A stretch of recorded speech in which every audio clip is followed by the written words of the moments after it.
Moreover, threats of using force against Russia are being voiced with increasing frequency, accompanied by accusations that we are allegedly preparing to attack NATO and the European Union. President Putin has repeatedly debunked such provocations. Russia has never had, and does not have, any such intentions. However, any act of aggression against my country will be met with a decisive response. Let there be no doubt about this among those in NATO and the EU who not only try to convince their citizens that war with Russia is inevitable and force them to tighten their belts, but also openly declare preparations for an attack on our Kaliningrad region and other Russian territories. We place certain hopes on the continuation of the Russian-American dialogue, especially after the Alaska summit.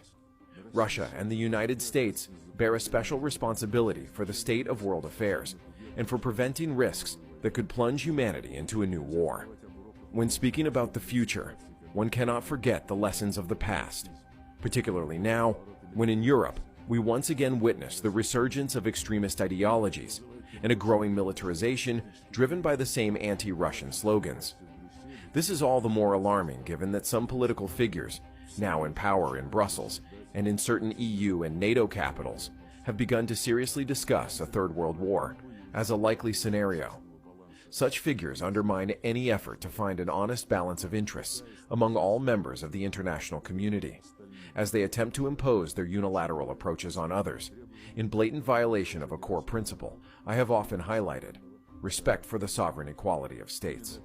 This equality is the foundation of the objectively emerging multipolar world order. Russia